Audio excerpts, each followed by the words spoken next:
작년에 요한복음 강해를 하던 중에 요한복음 3장 16절까지 우리가 함께 생각을 했었는데, 오늘 이 요한복음 3장 16절의 말씀을 우리가 좀 더 나눠보려고 합니다. 오늘 본문 요한복음 3장 16절에 보면 하나님께서 세상을 사랑하셨다라고 말하고 있습니다.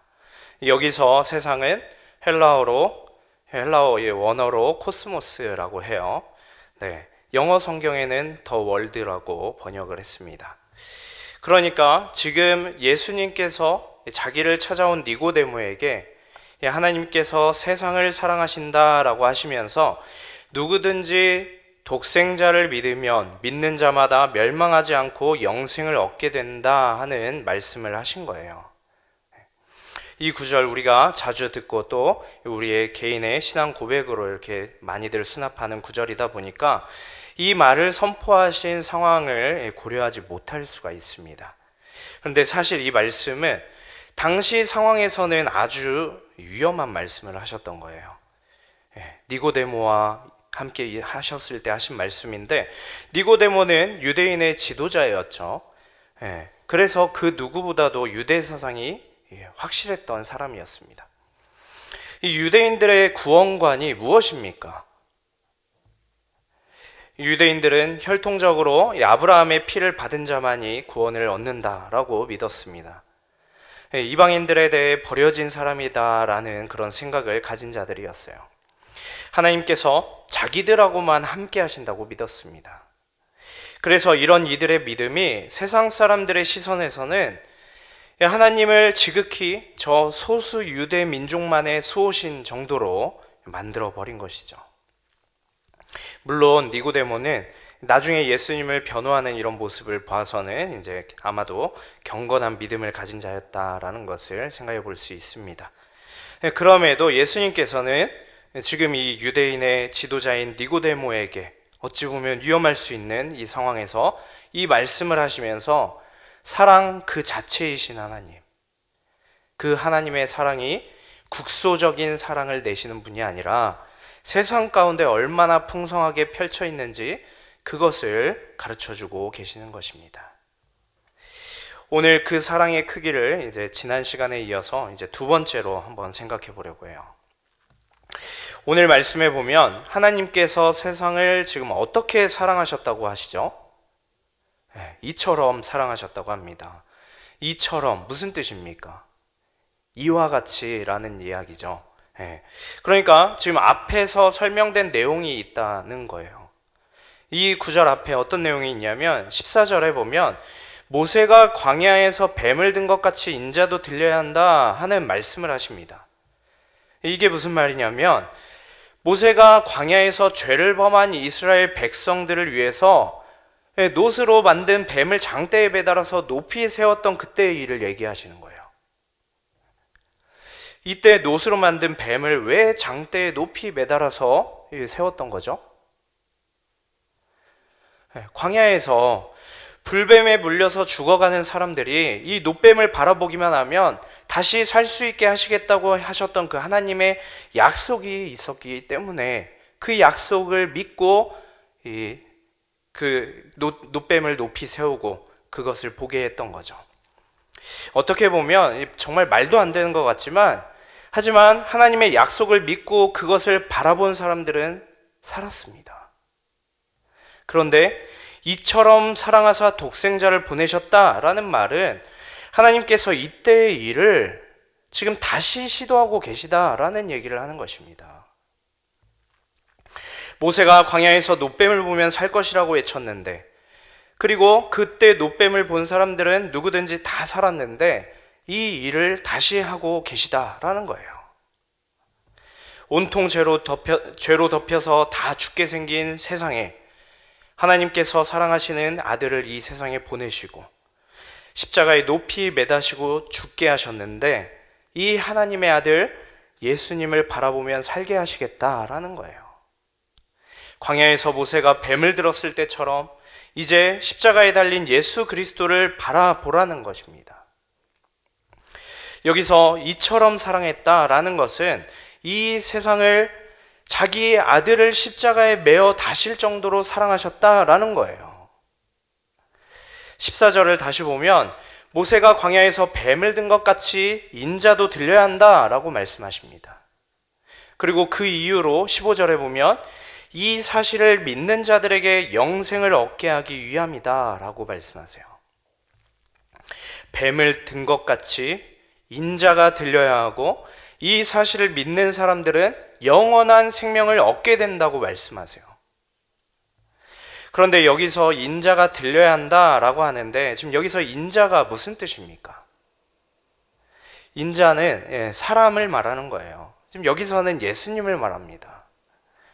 그런데 예수님께서는 사마리아의 수가성에서 하나님은 영이시다라고 말씀하셨어요. 영은 어떤 존재입니까? 눈에 보이지 않죠. 또 죽지도 않습니다. 그러니까 하나님께서는 보이지도 않으시고 죽으실 수도 없으신 분인 거죠. 그러니까 영이신 하나님이 사람의 죄값을 대신 치른다라는 것은 말이 안 되는 것입니다. 계산이 맞지가 않아요.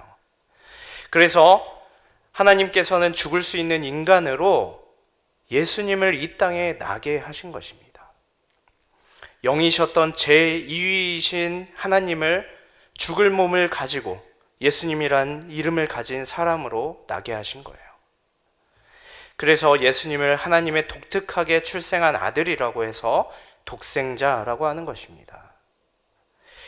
예수님은 태어나실 때도 정상적인 부부의 관계, 남녀의 관계에서 출생하지 않으시고 동정녀 마리아에게서 독특하게 출생하셨습니다.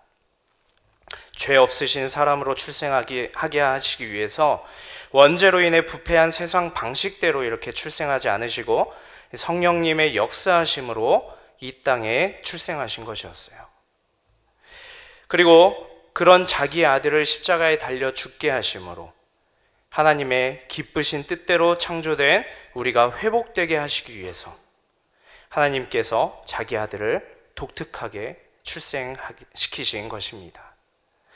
이렇게 하나님께서 자기 아들을 우리를 위해서 죽을 수 있는 사람으로 출생하신 것에서부터 하나님의 이 세상을 향하신 사랑이 얼마나 크신지 우리가 알게 되는 것이죠. 하나님의 사랑을 이렇게 예수님의 출생에서부터 우리가 함께 생각해 봤는데, 그런데 우리가 하나님의 사랑의 정점을 생각해 볼 때 무엇보다 우리는 예수님의 죽으심을 가장 많이 떠올리죠. 하나님께서는 죽을 수밖에 없는 사람들의 죄값을 예수님이 대신 지게 하셨습니다. 어떻게 하셨냐면 피 흘림으로 하셨어요. 우리 히브리서 9장 22절 함께 한번 읽어보겠습니다. 히브리서 9장 22절 같이 한번 읽어보겠습니다. 시작.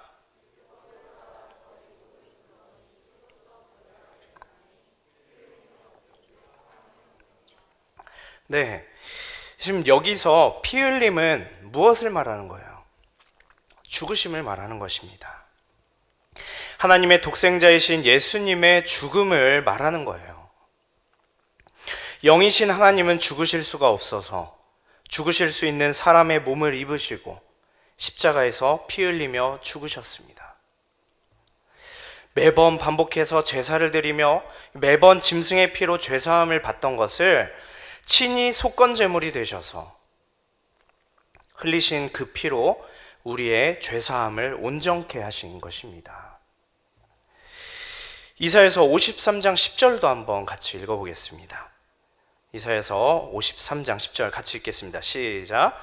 여호와께서 그에게 상함을 받게 하시기를 원하사 질고를 당하게 하셨은즉 그의 영혼을 속건제물로 드리기에 이르면 그가 씨를 보게 되며 그의 날은 길 것이요 또 그의 손으로 여호와께서 기뻐하시는 뜻을 성취하리로다. 아멘. 하나님께서 이 아들 예수님을 내어주실 그 계획을 가지셨는데 지금 그것이 하나님께서 기뻐하시는 뜻을 성취하기 위함이다 라는 거예요. 아들 예수님을 내어주신 사랑, 내놓을 수 있는 최고의 것을 내어주신 그 사랑을 우리가 지금 여기서 보게 되는 것입니다. 하나님께서 세상을 이와 같이 이처럼 사랑하신 거예요. 세상에 그 누가 하나님의 사랑에 견줄 수가 있을까요? 누가 원수를 위해서, 죄인 중에도 죄인인 자를 구하시겠다고 자기 자식의 생명을 내놓을 수가 있을까요? 도덕적으로 조금이라도 흠이 있으면 마치 죽을 죄라도 지은 것처럼 비판하고 정죄하기에 더 익숙하던 것이 우리의 모습이 아닐까요? 하나님께서 보이신 사랑은 지금 이렇게 조금도 아끼지 않으신 사랑이었습니다. 성경에 보면 여기에 나오는 이 사랑 아가페가 원형이에요. 네, 히브리서 10장 9절, 10절 우리 또 한번 읽어보겠습니다. 히브리서 10장 9절에서 10절 시작. 그 후에 말씀하시기를 보시옵소서 내가 하나님의 뜻을 행하러 왔나이다 하셨으니 그 첫째 것을 폐하심은 둘째 것을 세우려 하심이라. 이 뜻을 따라 예수 그리스도의 몸을 단번에 들이심으로 말미암아 우리가 거룩함을 얻었노라. 아멘. 히브리서 10장에 보면 예수님께서 내가 하나님의 뜻을 행하러 왔다라고 지금 이 땅에 오신 목적을 밝히고 있습니다. 예수님께서 이 땅에 오신 것이 아버지께서 원하시니까 지금 그 뜻대로 오셨다라는 거예요. 이렇게 보면 예수님께서 너무 억울한 죽음을 당하시는 게 아닌가 하는 생각이 들죠. 아들이라고 말도 못하고 아버지가 시키시니까 하는 잔인한 아버지라고 생각할 수도 있어요. 하지만 예수님께서는 아버지가 하시는 일이 자신이 원하는 것과 같다라고 말씀 속에 계속 얘기하십니다. 그 증거의 구절을 몇 개 우리가 찾아보겠습니다. 먼저 빌립에게 예수님께서 하시는 말씀이에요. 요한복음 14장 9절 말씀, 여기 화면에 있는 거 우리 같이 보겠습니다. 시작. 예수께서 이르시되 빌립아 내가 이렇게 오래 너희와 함께 있으되 네가 나를 알지 못하느냐? 나를 본 자는 아버지를 보았거늘 어찌하여 아버지를 보이라 하느냐? 네, 이어서 요한복음 10장 25절도 함께 보겠습니다. 시작. 예수께서 대답하시되 내가 너희에게 말하였으되 믿지 아니하는도다. 내가 내 아버지의 이름으로 행하는 일들이 나를 증거하는 것이거늘. 네, 또 요한복음 10장 30절도 한번 보겠습니다. 시작. 나와 아버지는 하나이니라 하신대. 네, 예수님께서는 이 땅에서 사람의 몸을 입고 하셨던 그 모든 일들이 아버지 하나님께서 원하시는 일이라면 그것이 바로 예수님 자신이 원하시는 길이라고 말씀을 하고 계시는 거예요. 그것이 고난의 길이고 고통의 길이고 외로움의 길이고 배신과 배반과 온갖 음모에 휩쓸리는 길일지라도, 그것이 피 흘림의 길일지라도, 그것이 죽음을 향해 걷는 길일지라도 아버지께서 원하시는 길이 내가 원하는 길이고 아버지께서 기뻐하시는 기쁨이 내 기쁨과 같다라고 말씀하시는 것입니다. 이와 같이 세상의 죄를 위해서 자신의 몸을 기꺼이 내던지신 성자 하나님이신 예수 그리스도, 그리고 세상의 죄를 위해서 자신의 독생자 예수 그리스도를 내어주신 성부 하나님, 모두가 한 점 모자람 없는 사랑을 우리에게 나타내 보이신 것입니다. 그리고 이 모든 것을 깨닫게 하시기 위해서 성령 하나님을 우리에게 또 보내주신 것, 이 모든 것이 하나님의 크고 넓고 깊고 섬세하고도 치밀하고도 완전한 사랑을 보여주고 있는 거예요. 이것이 바로 삼위일체이신 하나님의 사랑이며 완전한 사랑인 것입니다. 예수님을 보내신 그 사랑을 통해서 우리가 이 사랑을 완전하게 깨닫게 되는 거예요.